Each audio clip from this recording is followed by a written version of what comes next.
和牛是日本从1956年起改良牛中最成功的品种，也是全球公认的最优秀的肉用牛。所以就算日本人没身份证，但这牛必须得有，就这么拽。又到了吃和牛的日子。今天我们要去的这一家店，它在日本的和牛界非常的有名。其实日本的很多大佬都很喜欢在这家店谈生意。他家在银座，这是一个日本富人很爱消费的地方，好东西很多，但都很贵，可能我这辈子都逛不起。哎，好了，不要讲那么多废话，再讲一点吧。こんばんは。17時半予約した理由です。2人で。こんばんは。こんばんは。前菜的设计非常奢华，一个小木盒子里面装了鱼子酱、和牛、海胆，鱼子酱的爆破感加上海胆的鲜甜，我怎么感觉这个菜可以单飞？我第一次前菜吃出了过瘾的感觉。在他家吃肉的体验会很好，会有一个非常专业的烤肉师。里脊算是和牛里面比较瘦的了，但就算这样一口下去都很软，因为它的肌肉里面还是挤满了很多脂肪。里脊也是牛身上最稀有、最珍贵的部位，只有吃里脊的时候才会有那种感悟，原来牛肉本身是有味道的。本人是那样嚼一坨不油腻的固体脂肪。后切牛舌是最难烤的一个部位，这一块是舌根肉，舌头上面最软最肥的部分。嚼牛舌真的是一种享受。其实我觉得不挤柠檬更好吃，因为我喜欢粉色部分那个奶味儿，又韧又软，也只有和牛的牛舌才能做到这种感觉。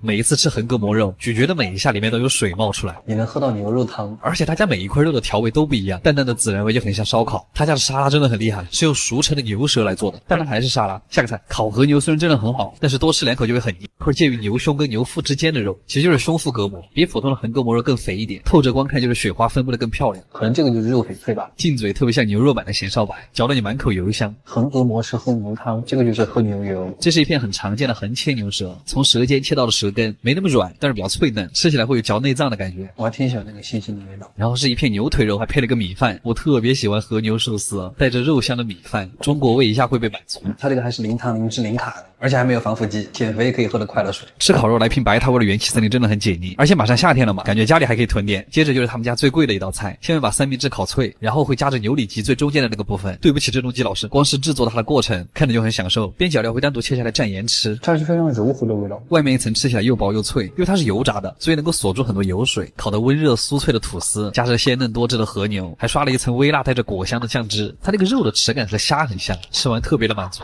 这就是我吃过最好吃的和牛三明治。然后是一片水煮的薄切里脊肉，蘸上他们家特制的咸蛋黄鸡蛋泡泡，再加上了黑松露之后，就是你已经能闻到扑面而来的汽油味了。它很像坚果蛋黄酱包裹着和牛，鸡蛋泡泡里面还有神奇的颗粒感，就像麦丽素的心，脆甜脆甜的。它还是很贴心的，给你上了一碗饭，直接泡在刚才那个汽油蛋液里面。这一口饭承载的东西实在是太多了。最后的甜品是一个黑芝麻雪糕，有点像冰淇淋版的铜锣烧。果然这家店出名还是有原因的。阿基推荐指数9分，卡位就是没吃饱。烧鸟听着很装逼，但在日本就是撸串儿。不过有一些富人啊，他们觉得撸串儿这个动作非常不优雅，我也不知道他们每天在想什么。于是有了这家店，今天直接吃出了烧鸟的真谛。不愧是托利西 K 的监制，人家这么多年都排日本第一，果然还是有点东西的。又到了吃烧鸟的日子。他家在惠比寿，和东京众多米其林餐厅挤在了一起，但他其实根本就不需要米其林的认可，我自己说了算。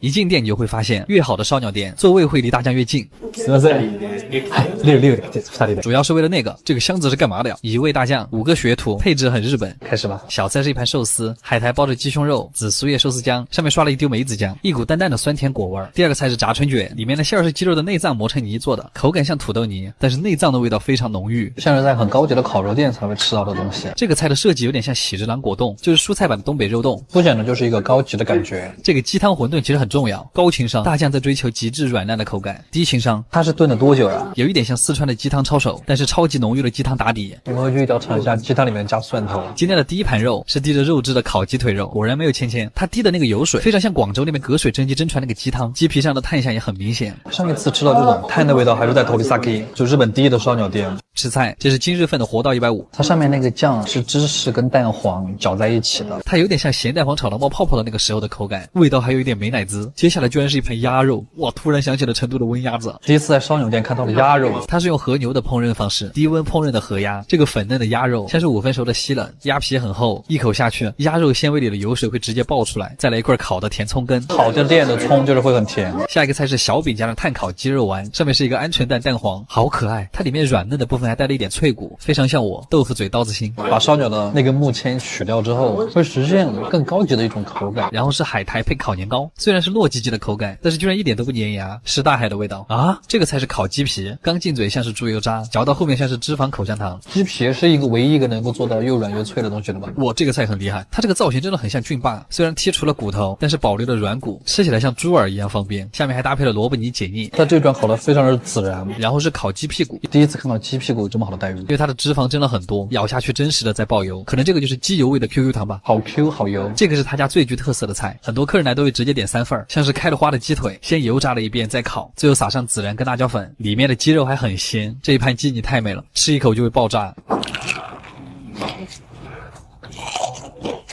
然后是素菜烤红薯，看着黄油融化，还挺开心，就跟日本人很喜欢在西瓜上面撒盐是一个道理，为了让它显得更甜。最后一盘肉是鸡腿3吃，可能因为我没有了签子，所以他们家每个菜都很扎实，炭火的味道让鸡肉完全不腻，甚至有点韩国烤肉的意思。最后的主食是鸡汤烤饭团，太牛了，它就是带锅巴的四川鸡汤饭。最后的甜品是一碗刨冰，在日本还挺少见的。吃完之后我发现这样的烧鸟店真的很适合开在国内，虽然不是传统的串串，也不是特别高档的食材，但是每一盘的设计都很用心，非常的出片。阿基推荐指数9分，嘎么样？真牛啊！还用一道中华水饺征服了日本，还拿下了东京当地的米其林推荐，这是一个多么牛逼的事儿！所以没错，便宜实惠。今天我们又来阿姨的居酒屋了，就这一个菜封神，他家现在真的太难约了，感觉当地的日本人都知道东京有一位特别会做水饺的哈尔滨人。又到吃饺子的日子啊！すみません、6です。すみません、ちょっと遅くなって。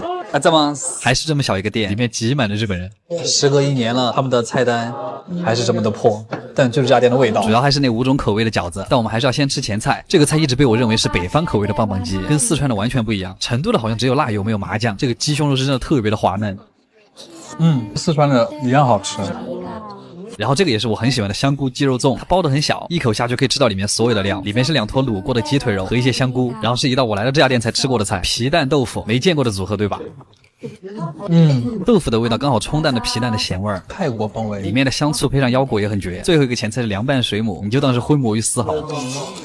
这个菜特别的开胃。然后第一盘饺子叫滑饺子，这个完美的曲线像一个炸水母，它那一层是脆脆的锅贴，下面很脆，上面又很软糯，还有点像刚出过的生煎，里面是香菇、葱、木耳和猪肉，一定要带着那个锅贴一起吃，裹上辣油，那个皮会更香。来继续吃菜，这一盘就是他们家封神的那个四川风辣油饺子，每一个饺子都是单独调味，香菜、辣油、豆豉，你一入口就能感受到辣油的冲，然后再是豆豉那个甜甜的味道，就是甜辣甜辣的感觉。饺子皮特别薄，它的里面还会灌上一些辣油，这个一个人可以炫2盘。这一笼叫八戒饺子，蒸饺的特点就是皮特别嫩，口感会觉得特别圆滑多汁，里面是酱油、香菇、猪肉馅儿，这个味道特别的东北，不用蘸辣油就已经很好吃了。里面的料汁也刚刚好，不像灌汤包那么致命。然后他们家还有这种广式腊肉，刚刚煎了一下就端上来了，像中场休息的甜品。接着是一盘虾饺，这一盘我建议第一个不蘸辣油，第二个再开始蘸辣油，里面是又软又韧的口感，完整的下来让整个饺子特别的劲道。最后一盘也是我最喜欢那个味道，豆腐水饺。我想问有多少人没吃过豆腐水饺？我在南方的时候真的没吃过，味道非常特别，是一种温润的感觉，豆腐那个微微咸的味道，配上一点肉香和葱香，你的味蕾会很神奇的被放大，不自觉的去捕捉那个豆腐的香味。没吃过的一定要试一下，这是我第2次来他们家，其实莫名还有一些感动，会有一种回家吃饭的感觉，可能是因为店里的菜都承载了家乡的味道，也可能是因为这种内心的自豪感。总之阿基推荐指数10分满分，太好了。卡么样？如果这一次我没来热海，我真的以为新海诚一直在骗我。而且你们是不是经常在动画里的第7集看到主角们一起去热海合宿？我也是来了1次之后才知道，原来这里真的是故事里的样子。一起看花火大会，吃海鲜冻，一起准备晚餐。它离东京很近，不管是自驾还是坐电车，都只要2-3个小时。在爱彼迎上面订了一个山顶别墅，一个行李箱，5张车票，到了热海站10点钟，最好现在就去海鲜冻，不然排队排死。这家店在热海很有名，特别的金枪鱼盖饭、海胆盖饭、鲷鱼盖饭还有龙虾盖饭，不要考虑太多，炫就对了。吃完记得去买车站旁边的热海布丁，最好再来一个牛奶冰淇淋，接着就可以前往大势山了。它是真的很像一个抹茶蛋糕，上山需要坐缆车，特别浪漫。但是当年龙和3叶是自己爬上来的，真牛啊！抹茶蛋糕的正中间是一个射箭场，和朋友一起拍照真的能撞到，而且很好玩。山顶的风景基本就和你的名字里一样，吹着海风走一圈，想象一下龙是怎么把3叶推下去的。玩了一天，最重要的肯定是休息了。这次订的民宿太帅了，它收录在全球特色房源榜单里，是一个4LDK 的豪华单层房屋，一共可以住8个人，在阳台和温泉上还可以俯瞰岱港，有温泉，有超大露台。还有一群朋友可以晚上一起烤肉，看点恐怖片，一起聊聊天也很开心。热海的晚上偶尔会有花火大会，还是海上的那种，我觉得这个真的是在日本最浪漫的事之一了。